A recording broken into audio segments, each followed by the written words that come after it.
ഇന്ന് മലയാള മാസത്തിലെ മേടം 1. ഇന്ന് നമ്മളെല്ലാവരും വിഷു ആചരിക്കുന്ന ദിവസമാണ്. എല്ലാ മലയാളികൾക്കും CC ഫാമിലിയുടെ വിഷുദിന ആശംസകൾ. വിഷു എന്ന് പറയുന്നത് ഐശ്വര്യത്തിൻ്റെയും സമ്പൽ സമൃദ്ധിയുടെയും ഒക്കെ ഒരു ഓർമ്മപ്പെടുത്തലാണ്. നമ്മളെല്ലാവരും പുതു സ്വപ്നങ്ങൾ കണ്ടു തുടങ്ങുന്ന ദിവസമാണ് ഈ വിഷുദിനം. നിങ്ങൾ ഈ വീഡിയോ കാണുന്ന എല്ലാവരും ഒരുപാട് സ്വപ്നങ്ങൾ കാണുന്നവരാണ് അല്ലേ? ഇന്നലെ നമ്മളെല്ലാവരും വിഷുക്കണിയൊക്കെ ഒരുക്കിയിട്ടുണ്ടായിരുന്നു. വിഷുക്കണി എങ്ങനെയാണ്, ഓരോന്നും എന്തിനെ പ്രതിദാനം ചെയ്യുന്നു എന്നൊക്കെ നമ്മൾ മനസ്സിലാക്കി വിഷുക്കണി കണ്ട് ഉണരുന്ന ഈ എല്ലാവരോടും എനിക്ക് പറയാനുള്ളത്, സ്വപ്നങ്ങൾ കാണുക മാത്രമല്ല വേണ്ടത്, സ്വപ്നങ്ങൾക്ക് വേണ്ടിയുള്ള പ്രയത്നവും ആവശ്യമാണ്.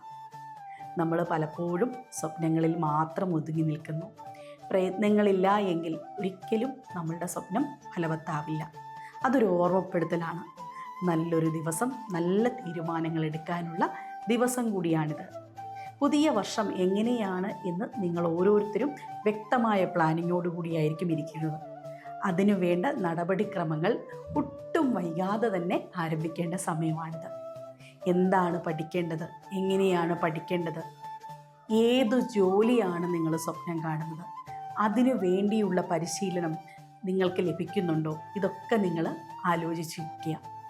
നന്നായി പഠിച്ചെങ്കിൽ മാത്രമേ ഇന്നത്തെ കാലത്ത് ഒരു സർക്കാർ ജോലിയോ ഏത് മേഖലയിലായാലും നമുക്കൊരു ജോലി ലഭിക്കുകയുള്ളൂ.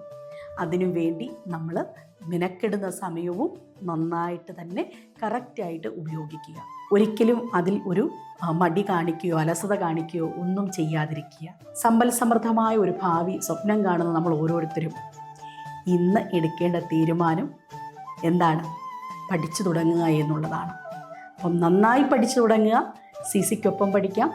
എല്ലാവർക്കും CCയുടെ വിഷു ദിനത്തിൽ കൈനിറയെ ഓഫറുകളാണ് CC നിങ്ങൾക്ക് മുന്നിലേക്ക് എത്തിച്ചിരിക്കുന്നത്. അപ്പം അതൊക്കെ ആവോളം എല്ലാവരും ഉപയോഗിക്കുക. ഇനിയും അടുത്ത വർഷം ഈ ഒരു സമയത്ത് തീർച്ചയായിട്ടും സർക്കാർ സർവീസിലേക്ക് നിങ്ങൾക്ക് എത്തപ്പെടാൻ സാധിക്കട്ടെ. എല്ലാവർക്കും വിഷുദിന ആശംസകൾ.